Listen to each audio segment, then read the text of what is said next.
Binge or Purge? Binge or Purge?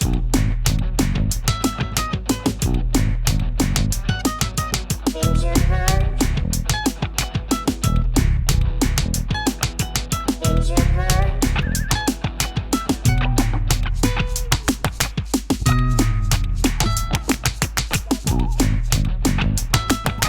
Hello and welcome to Binge or Purge streaming reviews. I am your host Dimo.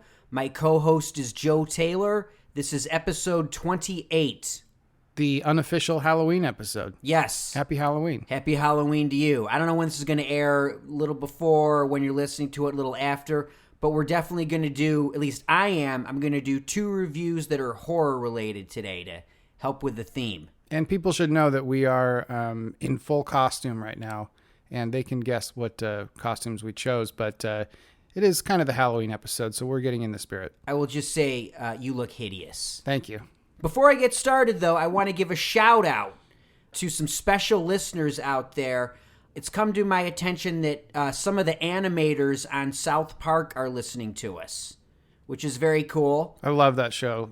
Right? Who doesn't love South Park? It's iconic. It is. Seen every episode. They just finished their 300th episode. I've seen all 300 of them. Awesome. Most people that like it have seen every episode, I think. Yeah, for sure. It's amazing. We want to give them a shout out, and we appreciate them listening to us. And if we can provide even a modicum of entertainment for you guys, we're grateful. So thank you so much for listening, and we hope you at least enjoy it somewhat. Thanks, South Park guys. Yeah, right on. Now, let's get going. All right, let's do it. My first review is a Netflix original movie. It's called In the Tall Grass. It's 1 hour and 41 minutes, and it's a horror movie based on the Stephen King novella that he co-wrote with his son Joe Hill. Jonah Hill? Joe Hill. Different now, guy. Why is he Joe Hill and not Joe King? I have no idea. I don't know the history of Stephen King, and I know that's probably not even his name. Stephen King buffs can, correct me on all this. I don't know. Joe Hill was born Joe King, and he changed it to half of his middle name, which is Joseph Hillstrom King. Good work, Joe. Thanks. I got Wikipedia right here, so that may not be true. Jess, you can take a break. Oh, joy. The only recognizable actor in this is Patrick Wilson. You know who he is, right? I'm thinking, was he in The Terminator? No. No, that's Robert Patrick. Yes. Patrick Wilson. He's in everything. Oh, well then, yeah, I definitely know who he is. Jess, give us the list. I thought you just said I could take a break. Patrick Wilson was in Watchmen, Insidious, The Conjuring, and Aquaman. You know him when you see him. Yeah, okay, I've seen him in stuff. For sure.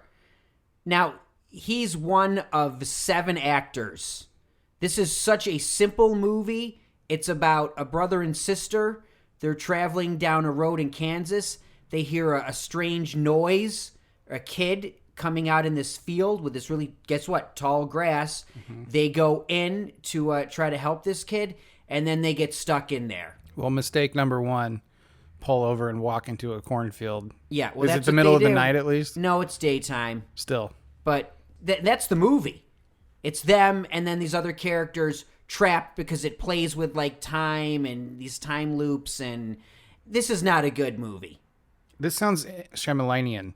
Shyamalanian? Yeah. Shyamalamian? Yeah. We know what we mean. Look, it's boring. It's a boring, not scary. It's not scary. Rule number 1 of my horror is I want it to be scary, and it's not. It looks great. It has a great production value, but it's too much of these characters running around in the field. That's it. Like I said, there's only 7 people in this movie. And they're just like repeating themselves, and you're like, take me somewhere else. I get it. It's in the tall grass. That's the whole premise. But I feel like it's a short story that's being stretched into a feature that just doesn't work. That's probably what it was a short story. Well, it's a novella. It's a short story. Okay. I don't know what the difference between a novella and a short story is, but aren't they the same? I don't speak French, so I don't know. A novella is a short book.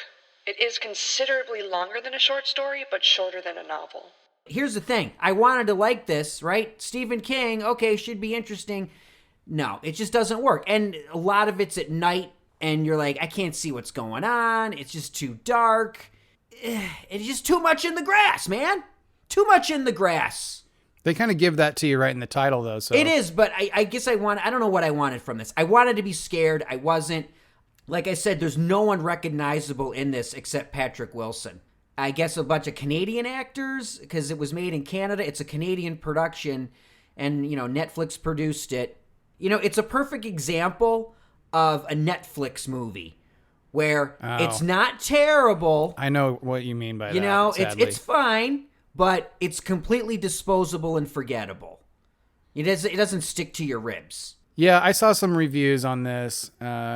It seems exactly like you've described. I mean, the director, his former projects, Cube, Splice, Haunter, stuff that, like, I don't know, maybe you'd watch it if you were, like, in the hospital or something, but I don't know why you'd go seek this movie out either. This is one of those movies that if I paid to see it in the theater, I would be pissed.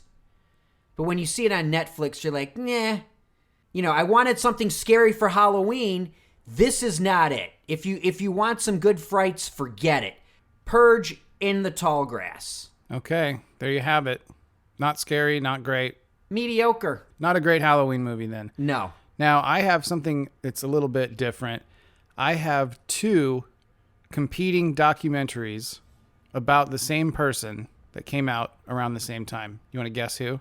No, I really don't. I'll give you a hint. Please. It's magic. Oh, did we discuss this? Mm-hmm. Johnathan, the guy. Johnathan the guy is his stage name, but off stage his real name is the Amazing Johnathan. That's him. Yeah, the Amazing Johnathan. The Joe, Now, we'd covered this previously in another episode. We said we were looking forward to them and would review them, and that day is today. Wow, that's a callback. Holy Yeah. cow, I don't even know what episode we did that. It was a while ago. It feels like a long time ago. It does. Now, where are these at? Okay, so one of them came out on YouTube first, and the second one came out on Hulu a little while after. All right. They're very different. I'll start with the YouTube one, and that's called Always Amazing. It's made by comedian Steve Byrne. You familiar with him? Yep. Okay, I was going to say you're nodding, but no one can hear you nodding. Oh, I'm sorry. Dimo's nodding, yes. I'm nodding yes. I forgot I'm doing a podcast. I've been up for hours, man. I got no sleep last night. I'm zoned out, man. So is our audience Yeah. at this point. Okay, so Always Amazing came out on YouTube, made by Steve Byrne. That one's a pretty straightforward doc about him and the relationship he had with his road manager, Joel Osborne, who was a fan of The Amazing Johnathan when he was young. Now, I remember The Amazing Johnathan being on TV when I was like 10 and just being blown away at how funny he was. Do you remember watching him like back in the 80s and 90s? No, like I said, I've only seen him the one time, and that was live at the Key Club where I used to work, and that was in 2000. Wow. Now, I think I said he was opening for Dane Cook or closing. I can't remember. Either Dane Cook performed first and he was second, or vice versa. I don't know. But it was a double bill, The Amazing Johnathan and Dane Cook, before Dane Cook was really famous. Okay, so let me describe The Amazing Johnathan for people who might not be sure who he is. He's about a 6 as a stand-up comic and about a 6 as a magician, but he puts them together so get a well, 12. you get a 12. He's one of the greatest entertainers I think we've seen in a long time because he's so different than everyone else. He's a combination of like Carrot Top and Penn and Teller and David Blaine and Chris Angel all mixed together. He's just very Las Vegas performer type of guy, very funny. The thing about him is about 4 years ago, he was giving a speech, not doing a show, but giving kind of like a talk to some kind of convention or something. And he said that he just found out he had 1 year to live. He had heart problems. And people thought it was a joke and kind of, haha. And he's like, I'm not kidding. I'm going to be dead in a year. I have a cardiomyopathy or something. Yep, that's right. So he finds out he has heart problems. Now, it's no surprise he has heart problems because he's been doing drugs, hard drugs for a long time. And it can be very disruptive to your body over long periods of time. A couple years, fine, but 2 decades or 3 decades of doing coke and meth, you're going to end up with some heart problems. So he announces that he's dying. He kind of disappears for a while. And then he decides he's going to go back out on the road. He'd rather die on stage, he says. So it's kind of like an inspirational type of thing in that regard. In that regard, that he wants to keep doing what he loves. And that's what the first documentary is about, is, this flawed comedian, entertainer who never made it through to the other side as far as like recovery goes. This is a common story, but he didn't make it to that third act as far as getting his life together. And he's still doing all the same stuff. But now 4 years have gone by. He's still alive. It leads people to wonder if he was sick in the first place, if he was making it all up. So there's some of that. Always amazing.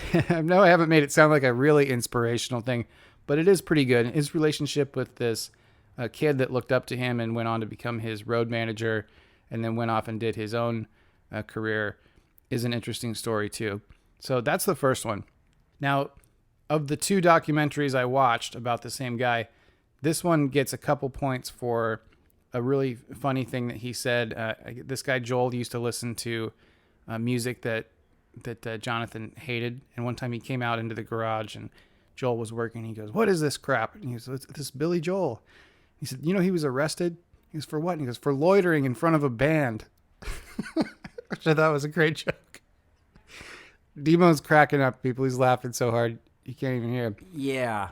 Thanks. Arrested for loitering in front of a band. I know. I got it. He's Okay. not a Billy Joel fan. Okay. And the other thing, he did this trick when he was being interviewed or something. He kind of grabbed this like red Solo cup type of thing. Mm-hmm. It was empty. And he kind of like put his arm behind the couch, and then he acted like he was cracking his neck, and he just like crushed the cup and just made this awful, I don't know. It was a good party. It's amazing he's not more famous. It's a good. Truly. I said he's a 6 comic and a 6 magician. There's 2 examples.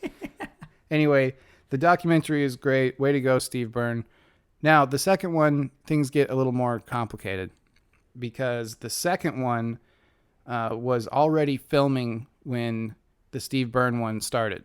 So the documentary crew for Always Amazing shows up while the Amazing Johnathan documentary by Ben Berman is filming.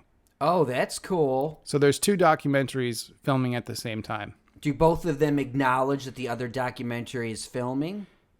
Always Amazing does not. Okay. The Amazing Johnathan documentary, again by Ben Berman, who directed some Lady Dynamite episodes and some other stuff, he turns the documentary into a documentary about his filmmaking and this other crew and what it's like for him. It really, I think, lost its way. It stopped becoming about the Amazing Johnathan and became about Ben Berman, the documentarian. Who cares? Not me. I mean, it is interesting that they're... You're telling me a guy made a documentary about the Amazing Johnathan and halfway through it becomes about himself? becomes about him and the fact that there's a second crew. Now, the Amazing Johnathan preferred the other crew because they were affiliated with a production company that made Searching for Sugar Man and Man on Wire, like Oscar-winning documentaries. He obviously approved this second crew to come on and then was like, all right, this other guy's kind of doing his thing, but this is going to be the one. And he said that one has to come out first. There's two other twists and turns. I'm confused. It's confusing. I'm so lost, man. I mean, I'm sort of with you, but I'm sort of like, which doc is which crew and who's on what's documentary? You don't have to explain it to me. Just, it's fine. You would have to watch the Amazing Johnathan documentary on Hulu first. Okay. Here's the thing. If I were to recommend one or the other, the first one I talked about is better. The YouTube one is better. Okay. I'm just going to refer to these as the YouTube. And the Hulu. Yeah. Please, because I can't keep the titles straight. They're almost the same title. I know. They all got Amazing Johnathan in them. Right. And I'm like, huh? Just say YouTube, Hulu. Okay. YouTube, made by Steve Byrne, associated with the filmmakers of Man on Wire and Searching for Sugar Man. Oh, okay. Thank you. The YouTube one is supposed to be the superior documentary. And that's why when their film crew showed up during the making of the Hulu doc by Ben Berman, who's not that well known for docs, the YouTube one kind of took precedence over the one that was already filming. So you're saying watch both, or Here's the thing. because I don't know what to do here. I'm thinking like, all right, if I got to choose between one or the other, but it sounds like I got to watch both because they're almost incestuous. They totally are. Now, the Hulu doc is better and darker and more honest. So I would say binge the Hulu doc. If you just want to know about The Amazing Johnathan, the YouTube one is good. It's way lighter, and it doesn't get into this whole mix-up. Now, there's a couple more twists and turns that I'm not even going to get into. Anyway, I'm zoning out, man. okay, The Amazing Johnathan documentary on Hulu, binge. Always amazing. The YouTube doc by Steve Byrne. You decide after you watch the other one. You might want to watch both. Was that Cool. confusing enough? Yeah. Cool. Happy Completely. Halloween, everybody. Yeah, trick or treat. Yeah. I'm clueless right now, man. But okay. There you It's go. back to me. I said we're sticking with a Halloween theme with horror, and I'm thrilled, happy, relieved, psyched to report I can give a review on something that is legitimately scary, borderline terrifying, definitely freaky. It's a Netflix original series. It just came out a month ago. It's called Marianne. Have you heard of it? No, I haven't seen Probably anything. not. Seen nothing. It's a listener, Steve, recommended it to me. I was like, all right, I needed a Halloween thing. I needed something scary, hopefully. And this delivered. Now, here's one thing I'm going to say to you, and you're going to go, uh-oh, but I don't care. It's in French. Uh-oh. Yep, I knew it. But guess what? The French makes it even scarier. Okay, I'll believe that. It's 8 episodes. Is it because nobody knows what's going on because they don't speak French? Is that why it's scarier? Or there's subtitles? This show is it's subtitles. Okay. It's easy to follow. It's we were talking about Dark a few episodes back, and it was this totally convoluted maze. This you can follow real simply. It's not going to like mess with your head. Like I said, 8 episodes. They average from 36 to 52 minutes each. This is a major binge because it is legitimately freaky. Nothing is scary anymore. I swear to God, I'm just so happy to have something that freaked me out, man. And I know because after I went to the bathroom last night, I turned on the hall light and I got a little freaked out. Like I left the hall light on. That is the sign Wow. that's a sign of a good show or movie. When you go, all right, I got to turn on the light. Yeah, I guess so. Into the tall grass, in the tall grass, whatever. Yeah, you can leave all the lights off. You're never going to be scared. But this, yes. Now, what's it about? I know. It's about a popular young writer. She writes a series of horror novels. Hugely popular. Like, she's like the Harry Potter of horror novels, right? But the main... J.K. Rowling, I think. What did I say? The Harry I don't think Harry Potter actually wrote Harry Potter did the not novels. write. Well, and also, it's like, it's not I don't think they were autobiographies. I'm sorry, I'm fired up here. All right, I'm all all right, over. sorry, I know go I'm ahead. all over Go the ahead. place. It's Go like ahead. I'm trying to get it out here. She's not J.K. Rowling that level, but she's like, maybe the kook that wrote 50 Shades of Grey. Mm-hmm. We'll put her on that level. Anyway, the thing is, it's about this witch, and apparently the witch has come to life. Circumstances present themselves that make her go back to her hometown where she grew up and confront this witch. And it is scary AF. That sounds scary. And it does all these homages to Stephen King. Now, it's in France, but it's got like a northern Maine type feel. Yeah. It's got, they're on the water. Rhode Island. Rhode Island. It's an ocean community. Yeah. Like New England, I got except it. in France. Okay. The music is great. The sound effects, it's top notch, man. It's so good. It uses this like visual technique of like flipping through pages of a book. So if it wants to advance the story a little bit, it's like they cut to these pages being flipped. If it wants to go back a little in time or remind you about something that you saw earlier, instead of making you like, oh, what was that? It flips back for you and go, hey, remember this? That's what this is. It doesn't let you go, what's going on? What was that? It really keeps you involved, explains everything to you, and you're never like, huh, what's going on? The lead actress, her name is, and here we go, it's French, so I'm going to massacre it, Victoria Dubois. It sounds right. Yeah, close enough. She's got like a Kristen Stewart vibe to her. Now, I'm not a Kristen Stewart fan in any way, but she works for this because she's not a particularly likable character at points. She's got a lot of issues going on. I don't want to get into heavy plot here.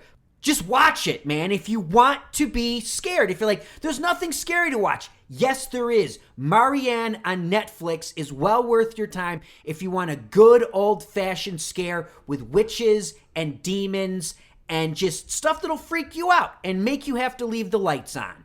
That sounds like a very heartfelt review, and It is. It does sound terrifying. It is. I just finished it at 4 o'clock in the morning. Oh boy. I know. And I did it in 2 days, and I was like, I gotta finish it. And it's well worth your time. It's a major binge if you're a horror fan. There's some plot issues here and there. It gets a little sloppy at points, and you're like, some of the logic, but it doesn't matter. The mood, the tone, it'll freak you out. Okay. Right? There And you what have more it. do you want in your horror? That's what I want. Freak me out. Yeah. Dimo's been freaked out, folks, so Yeah, check out. And I want to thank listener Steve for recommending it. Awesome recommendation, something that I thoroughly enjoyed watching. Once again, Marianne, Netflix original series, Binge. Okay, so let me recap real quick. So we started out In the Tall Grass, Stephen King movie on Netflix, original. Dimo says Purge, Purge, Purge. Yeah, it's just not worth your time. Not bad, just not worth it. Okay, then I talked about the two competing Amazing Johnathan documentaries, one on Hulu, one on YouTube. Start with the one on Hulu, Binge. And then, if you like it, then move on to the YouTube. Yeah. Yes? Yeah, which you probably won't, but the first one is definitely worth watching. You might not have any unanswered questions after the first one, I guess. But they and honestly, they both paint the same exact picture of this guy. They just take different angles on it.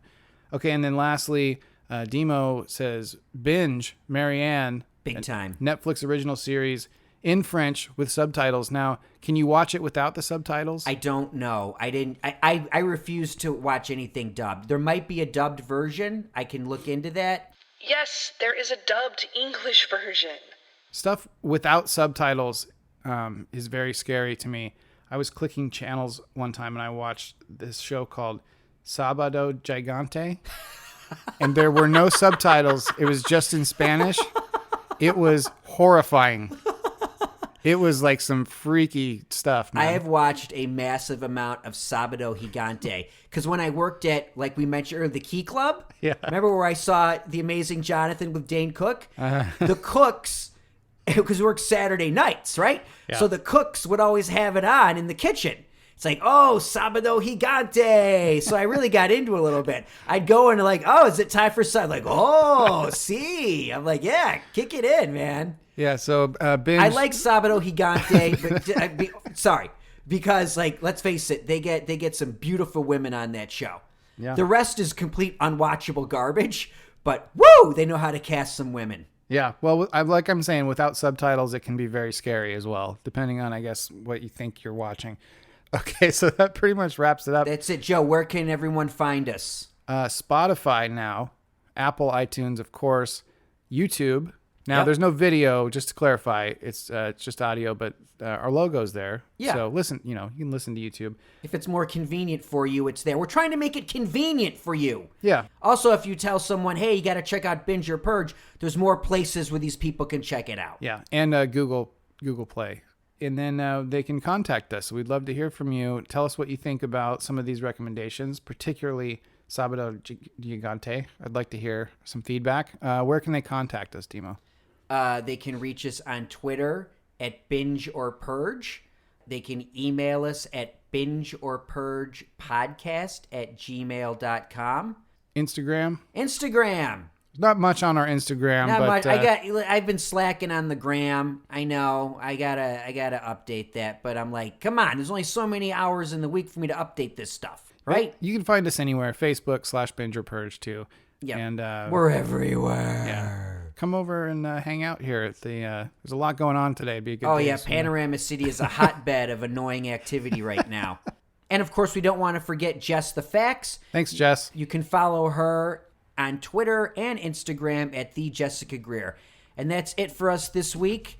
Thank you so much for listening. My name is Dimo. For Joe Taylor, happy Halloween!